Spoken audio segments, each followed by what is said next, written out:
Assalamu alaikum dear students, this is Sir Naseem Zulfikar and today I am solving the paper of Aga Khan Higher Secondary School Karachi and it is the paper of second year chemistry. ठीक है, तो किसी student ने मुझे आगा Khan higher secondary school का paper send किया है second year chemistry का, तो वो पेपर हैं उसके एमसीक्यूज़ को मैं सॉल्व करने जा रहा हूँ। और जब मैंने थोड़ा बहुत पेपर को देखा है तो ये थोड़ा टिपिकल पेपर है और स्लाइटली डिफ़िकल्ट है, तो देखते हैं किस तरह के एमसीक्यूज़ इसमें आस्क किए गए हैं। फर्स्ट है which of the following transition metal ions shows the greatest paramagnetic behaviour. तो सबसे ज़्यादा पैरामैग्नेटिक बिहेवियर इन तमाम आयंस में से कौन रखेगा, जिसके पास ज़्यादा अनपेड इलेक्ट्रॉन्स होंगे वो ज़्यादा स्ट्रॉन्गेस्ट पैरामैग्नेटिक नेचर रखेगा। वैसे तो हम आयरन और Fe+2 Fe+3 की बात करें, ये दोनों हमारे पास पैरामैग्नेटिक होते हैं, मतलब ज़्यादा पैरामैग्नेटिक नेचर रखते हैं। अब इसमें से भी अगर हम इलेक्ट्रॉनिक कन्फिग्रेशन की बात करें आयरन की, तो S2 होता है, ठीक है, और D6 होता है। S2 D6 में क्या होता है कि यहाँ पर हमारे पास ये टोटल है, और इसमें D6 की जब हम बात करें तो D6 का मतलब हमारे पास जो पेयर्ड इलेक्ट्रॉन्स होते हैं, तो 1 2 3 4 और 5 पेयर्ड इलेक्ट्रॉन्स हमारे पास, सॉरी 4 पेयर्ड इलेक्ट्रॉन्स होते हैं इसमें हमारे पास, ये टोटल 6 इलेक्ट्रॉन हो गए। और जब Fe+2 आयन बनता है तो आयरन ये ये 2 इलेक्ट्रॉन निकल जाते हैं। फिर जब +3 आयन बनता है तो ये D से भी एक इलेक्ट्रॉन निकल जाता है, तो टोटल हमारे पास इसके अंदर 5 अनपेयर्ड इलेक्ट्रॉन्स आ जाते हैं, ठीक है। तो टोटल हमारे पास 5 अनपेयर्ड इलेक्ट्रॉन्स आ जाते हैं, जिसकी वजह से Fe+3 आयन जो होता है वो ज़्यादा स्ट्रॉन्गर पैरामैग्नेटिक नेचर रखता है। Second, which of the following structural formula is not an alcohol. इनमें से कौन सा एक अल्कोहल नहीं है। तो ये देखें, ये तो अल्कोहल है क्योंकि इसमें OH आया हुआ है, ये भी अल्कोहल है, इसमें भी OH आया हुआ है, ठीक है। यहाँ देखें तो ये भी अल्कोहल है, इसमें OH आया हुआ है। अच्छा, यहाँ पर देखें तो COOH, ये हमारे पास अल्कोहल नहीं है, ये कार्बोक्सिलिक एसिड है, this is not an alcohol. Next है थर्ड है, for the given complex which option is correct. तो गिवन कॉम्प्लेक्स के लिए कौन सा ऑप्शन जो है वो करेक्ट है। ये कॉम्प्लेक्स आपको यहाँ पर गिवन है, तो ABCD में से बताना है। कोऑर्डिनेशन नंबर, पहली बात तो कोऑर्डिनेशन नंबर क्या निकलेगी, यहाँ से हम इसकी चेक कर लेते हैं। इथाइल डायमाइन है, ये 2 हमें इलेक्ट्रॉन पेयर दे रहा होता है, एक तो 6, तो कोऑर्डिनेशन नंबर तो 6 हमारे पास निकल गई। और लिगेंड कौन सा हमारे पास है, ये हमारे पास ये बाइडेंटेट लिगेंड है, तो ये ऑप्शन हो गया, कोऑर्डिनेशन नंबर 6 है और बाइडेंटेट लिगेंड है, ये option is the correct one. Fourth है, lithium is a good reducing agent due to its. Lithium एक अच्छा रिड्यूसिंग एजेंट किस वजह से है। Small ionic radius, low ionisation energy, low heat of sublimation, low density. तो आपको पता है कि अच्छा रिड्यूसिंग एजेंट गुड है, 1A ग्रुप के वैसे सारे एलिमेंट जो अच्छे रिड्यूसिंग एजेंट ही होते हैं। अब किस वजह से होते हैं, चूँकि इलेक्ट्रॉन्स जो आराम से लॉस कर सकेगा वो सबसे अच्छा हमारे पास रिड्यूसिंग एजेंट हमारे पास होगा। इलेक्ट्रॉन लॉस करने के लिए आराम से हमारे पास आयनाइजेशन एनर्जी की वैल्यू लो होनी चाहिए, तो इस वजह से हमारे पास अच्छा रिड्यूसिंग एजेंट है, बिकॉज इसकी बाकी तमाम ग्रुप के लिहाज से इसकी लो आयनाइजेशन एनर्जी होती है।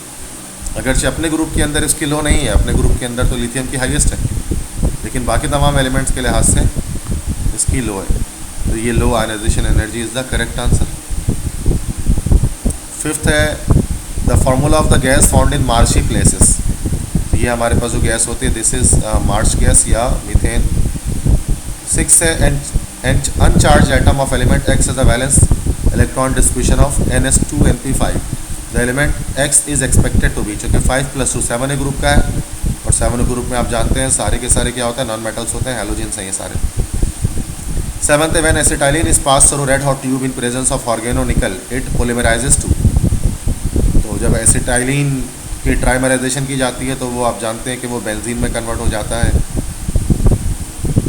8th है, ट्रांजिशन एलिमेंट है high melting point and boiling point due to, क्यों होता है, because of strong binding force.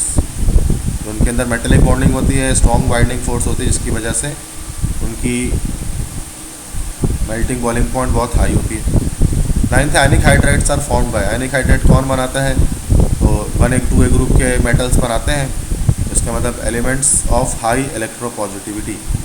ठीक है, तो जो हाई इलेक्ट्रोपॉजिटिविटी रखने वाले एलिमेंट्स हैं वो बनाते हैं, मतलब जो मेटल्स होते हैं 1A और 2A ग्रुप के।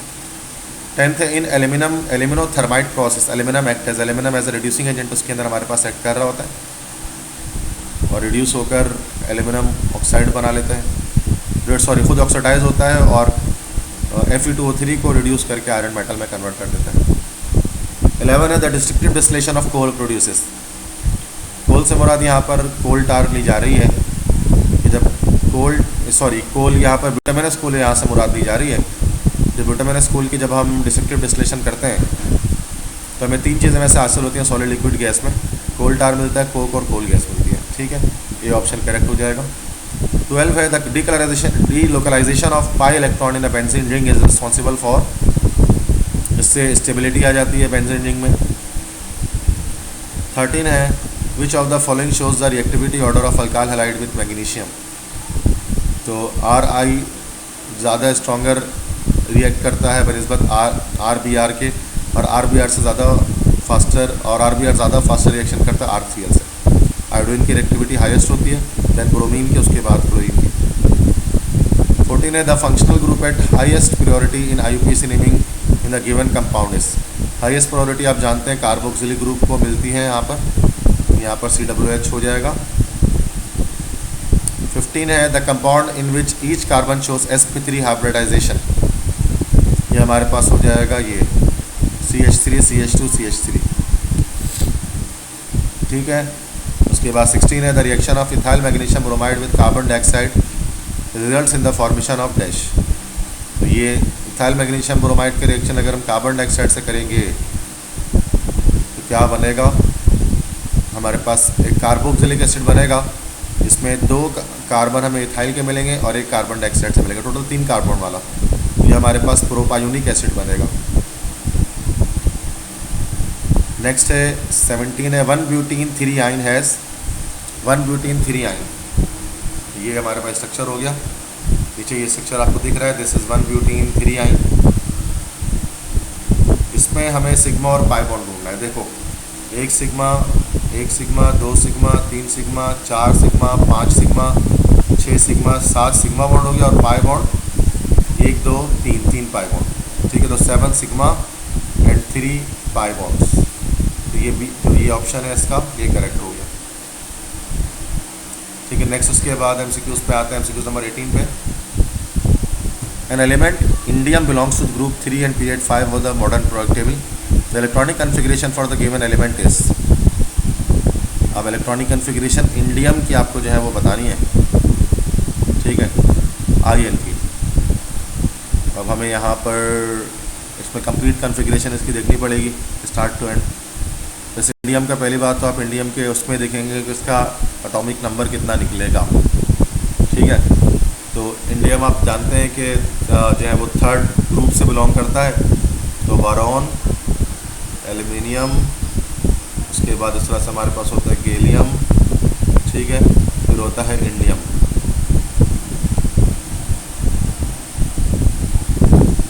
ट्रांजिशन एलिमेंट आप जानते हैं कि यहाँ पर गैलियम वाली फैमिली से स्टार्ट होता है, 30 होता है जिंक 30 होता है, गैलियम होता है 31। उसके बाद ग्रुप्स अलग अलग आते हैं कि 3 है तो 4 है, मुझे बात नहीं 4 है, इस तरह से 5 है, इस तरह से 6 है, इस तरह से 7 है, और इस तरह से 8 है। ठीक है, तो ये 30 जिंक हो गया, गैलियम 31 हुआ, 32 33 34 35 36 37 38 पे एस ब्लॉक हो गया। 38 में फिर उसके बाद 10 एलिमेंट्स और डालेंगे तो 48 पे जाएंगे, और इंडियम आपके पास हो जाएगा इस तरह से 49 आपके पास हो जाएगा ये इंडियम। ठीक है, तो 49 इलेक्ट्रॉन्स को जब आपको फिल करना है तो 49 इलेक्ट्रॉन जब आप फिल करेंगे तो वो बी ऑप्शन वाले में फिल हो जाएगा। ठीक है, तो उसको आप पूरा चेक करेंगे इलेक्ट्रॉन्स इसके, ये इलेक्ट्रॉन सारे जो है वो 49 आ रहे होंगे इसके अंदर। ठीक है, एक तरीका तो इसका ये होता है। बाकी एक और तरीका इसका सिंपल ये भी आप निकाल सकते हैं शायद, कि पीरियड हमारे पास इसका 5th है, तो 5वें पीरियड में हमारे पास या तो ये हो सकता है या तो ये हो सकता है। उसके बाद 5s और 5p 2 + 1 3 हो गया, और ये 5s और 5p ये 3 + 2 5 हो गया। तो हम डायरेक्ट भी निकाल सकते हैं कि ये जो है वो हमारे पास b निकल गया। तो दोनों तरीके हैं, या तो आप एटॉमिक नंबर के थ्रू निकाल लें पूरा इलेक्ट्रॉनिक कन्फिग्रेशन, या जस्ट आप बैलेंस शेल को देखकर भी बता सकते हैं। दोनों चीज़ें पॉसिबिलिटीज़ हैं। 19 है, an element having low value of ionization energy and low value of electron affinity is likely to belong to low value of ionization energy। जैसे ग्रुप 1 में होती है ionization energy की low value, and low value of electron affinity, और electron affinity भी लो हो जाए, तो वो हमारे पास ग्रुप 1 के ही एलिमेंट्स हमारे पास यहाँ पर होते हैं। 20 है, in the diagram of down cell shown below the parts label X Y and Z are. X Y Z जो पार्ट है डाउन सेल के अंदर यहाँ पर बता रहे हैं। ठीक है, तो एक्स क्या है यहाँ पर, तो ये तो हमारे पास कार्बन डॉट का एनोड है, पॉजिटिव इलेक्ट्रोड है। तो वाई हमारे पास क्या है, ये यहाँ पर ये नेगेटिव इलेक्ट्रोड है, सर्कुलर स्टील कैथोड, और जेड यहाँ पर डायफ्राम स्टील का गॉज होता है। तो ये सी ऑप्शन करेक्ट हो जाएगा एक्स वाई जेड में। ठीक है, this is the correct one. 21 है, name the metal which is protected from further corrosion by oxide layer that forms on its surface. तो वो एल्यूमिनियम होता है। What is the function of steel gauze in down cell.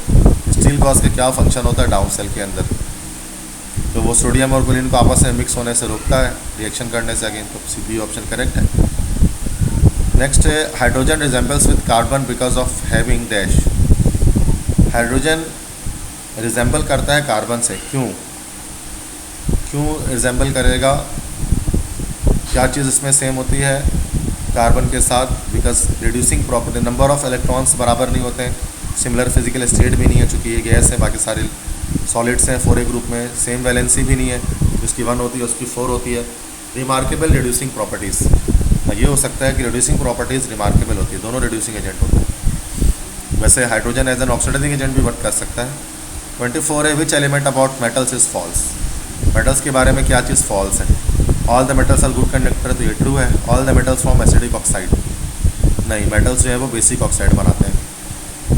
25 है, ionic hydrides are formed by dash elements of high electropositivity. I think ये ऊपर किया है। Referring the structure of nitric acid given below the oxidation number of nitrogen is. HNO3 में +5 होती है oxidation state nitrogen की। Next है, which of the following is formula of tertiary butyl chloride. Tertiary butyl chloride हमारे पास कौन सा होगा, ये सी ऑप्शन होगा, टर्शरी 3 डिग्री। नेक्स्ट है, the organic fertilisers can be drive from. Plants and animals material से ड्राइव किया जाता है, जैसे प्लांट से हम पीट हासिल कर लेते हैं, एनिमल से हम मैन्यूर हासिल कर सकते हैं। तो ये हमें ऑर्गेनिक फर्टिलाइज़र है या नेचुरल फर्टिलाइजर्स हैं। 29 है, which of the following is an electrophile. इनमें से कौन सा इलेक्ट्रोफाइल है। इलेक्ट्रॉन लविंग स्पीशी है, तो इसके पास खुद ही इलेक्ट्रॉन है, तो ये न्यूक्लियोफाइल होगा अमोनिया। इसमें नेगेटिव चार्ज, ये भी न्यूक्लियोफाइल है। इसमें नेगेटिव चार्ज, ये भी न्यूक्लियोफाइल है। इसमें पॉजिटिव चार्ज, जैसे पॉजिटिव चार्ज होता है तो ये हमारे पास इलेक्ट्रोफाइल होता है। 30 है, which of the following is not a hydrocyclic compound. इनमें से कौन सा हाइड्रोसाइक्लिक नहीं है। नाइट्रोबेंजीन नहीं हो सकता हाइड्रोसाइक्लिक, तो इसमें रिंग से बाहर NO2 लगा है, रिंग के अंदर नहीं है। 31 है, which of the following is IUPAC name of the given compound. IUPAC निकालनी है, तो नंबरिंग अब यहाँ से ट्रिपल बॉन्ड है ये, तो नंबरिंग यहाँ से कर दिया 1, अच्छा यस 1 2 3 4, ये हमारे पास हो गया 3 मिथाइल 1 पेंटीन और 4 आई। ये हमारे पास ए ऑप्शन इसका जो है वो करेक्ट हो गया। नेक्स्ट है, Markovnikov addition of HBr is not applicable to dash. Markovnikov addition किस में अप्लाई नहीं होगी, 2 ब्यूटेन में नहीं होगी, बिकॉज ये सिमेट्रिकल होगा। 33 है, the essential component of a fertiliser is dash. Fertiliser में एसेंशियल कंपोनेंट कौन सा होता है। हर फर्टिलाइज़र में अगर आप देखें तो नाइट्रोजन उसमें एक एसेंशियल कंपोनेंट के तौर पे होता है ज़्यादातर फर्टिलाइज़र में। 34 है, ethylene and acetylene can be distinguished by using dash. Ethylene और एसिटाइलिन को डिस्टिंग्विश किया जा सकता है मतलब इथीन और इथाइन को डिस्टिंग्विश करने के लिए आप क्या यूज़ कर सकते हैं, क्योंकि दोनों ही सैचुरेटेड हैं, दोनों ही अनसैचुरेटेड हैं। बायर्स रिएजेंट तो नहीं हम कह सकते बिकॉज वो KMnO4 होगा, दोनों KMnO4 से रिएक्शन कर सकते हैं। Bromine in CCl4 bromine water test भी दोनों का पॉजिटिव आएगा। फिनाइल हाइड्राजीन और टोलेंस रिएजेंट, टोलेंस रिएजेंट से तो हम एल्डिहाइड्स और कीटोन के बीच डिस्टिंग्विश कर सकते हैं। तो ये तो आई थिंक इसमें फिनाइल हाइड्राजीन टेस्ट हो सकता है, जो हमारे कोर्स में अगरचे नहीं है but out of the syllabus है ये। 35 है predict the two most likely mechanism which occur when 2-iodohexane is heated in ethanol. 2-iodohexane, hexane लेना है, टोटल मतलब 6 कार्बन है, 1 2 3 4 5 और ये 6 कार्बन टोटल आपने लिया। 6 कार्बन लेने के बाद 2 पर आयोडो आपने लगा दिया, ये आपका आ गया 2 डिग्री कंपाउंड हो गया। अल्फा कार्बन के दो तरफ रेडिकल है। The most likely mechanism occur when 2-iodohexane is, ethanol ले लिया। इथेनॉल एक हमारे पास नॉन पोलर सॉल्वेंट है, पोलर तो नहीं है, और अगर होता है 2 डिग्री नॉन पोलर में क्या करता है, SN2 मैकेनिज्म को या E2 मैकेनिज्म को फॉलो करता है।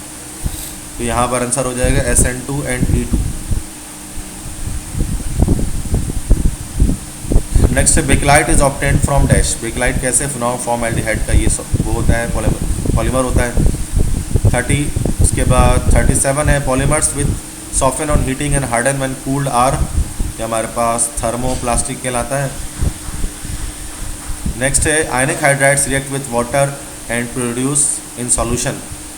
पानी, आयनिक हाइड्राइड्स वाटर से रिएक्शन करके क्या प्रोड्यूस करते हैं, पानी से जब रिएक्शन करते हैं तो फिर वो हमारे पास जैसे NaOH और हाइड्रोजन गैस, तो हाइड्रोक्साइड आइंस प्रोड्यूस करते हैं। H+ तो नहीं प्रोड्यूस करते हैं, हाइड्रोक्साइड आइन करते हैं। 39 है which of the following group 6 hydride is neutral hydride. 6 का कौन सा हाइड्राइड न्यूट्रल है, वाटर एक न्यूट्रल हाइड्राइड है 6 ग्रुप में। Next the following given structure contain, कितने सिग्मा पाई बॉन्ड है भाई, पाई बॉन्ड तो हमें शायद 1 पाई बॉन्ड और 2 पाई बॉन्ड हमें मिल, यहाँ पर भी शायद लगा हुआ है, यस 3 पाई बॉन्ड हमें मिल रहा है और 7 सिग्मा बॉन्ड टोटल हमें मिल रहा है। यहाँ पर जो क्लोरीन के साथ भी एक अटैच है, टोटल 6 सिग्मा तो आपके पास बेंजीन में ही हो गए और एक क्लोरीन के साथ लगा हुआ है। ठीक है, तो सिग्मा बॉन्ड, एक सिग्मा बॉन्ड यहाँ, दूसरा सिग्मा, तीसरा, चौथा, पाँचवा, छठा और ये 7वां सिग्मा बॉन्ड। ठीक है, सही है। नेक्स्ट है a nucleophile substitution reaction is summarised in the form of its rate equation are as follows this, which of the following statement is false for the given reaction. The overall reaction is second order. वैसे तो ये second order तो लग रहा है वैसे rate expression के लिहाज से। OH अच्छा फॉल्स है ना, तो फॉल्स बताना है, तो वो तो सही बात है, ये तो ठीक है। OH attacks on R in final step, नहीं फाइनल स्टेप में नहीं करेगा बल्कि एक ही स्टेप में करेगा जो कि SN2 मैकेनिज्म है। Next the correct name of this is, ये हमारे पास हो जाएगा सोडियम पेंटाक्लोरो, उसके बाद अमाइन, देन कोबाल्टेट और 4 हो जाएगा 3, सोडियम पेंटाक्लोरो अमाइन कोबाल्टेट। तो ये सी ऑप्शन करेक्ट है। नेक्स्ट है which of the following is tertiary alcohol, इसमें से टर्शरी कौन सा होगा, स्ट्रक्चर बनाना पड़ेगा। तो आई थिंक ये थर्ड वाला जो कंपाउंड आपका होगा स्ट्रक्चर के लिहाज से, स्ट्रक्चर नीचे जो बना हुआ ये स्ट्रक्चर बनेगा, तो ये हमारा टर्शरी अल्कोहल होगा। तो ये सारे MCQs थे, थोड़ा मतलब स्लाइडली जितने भी पेपर्स मैंने सॉल्व किए तमाम कॉलेजेस के, तो ये सबसे ज़्यादा टिपिकल और बड़े अच्छे MCQs जो हैं वो हमने यहाँ पर डाले में। ठीक है, उसके अलावा सेक्शन B और C भी इसके काफ़ी अच्छे हैं, आप उसको यकीनन कोशिश कीजिएगा सॉल्व करने की। मैं PDF का लिंक आपको डिस्क्रिप्शन में दे दूँगा, तो वहाँ से आप इसको सॉल्व कीजिएगा। तो अगर आपको लेक्चर पसंद आया तो ज़्यादा से ज़्यादा अपने फ्रेंड्स के साथ शेयर करें और चैनल को सब्सक्राइब करें अगर आप चैनल पर नए हैं तो। इंशाल्लाह जल्द हाजिर होने लेक्चर के साथ, तब तक के लिए इजाज़त दीजिए। अल्लाह हाफ़िज़।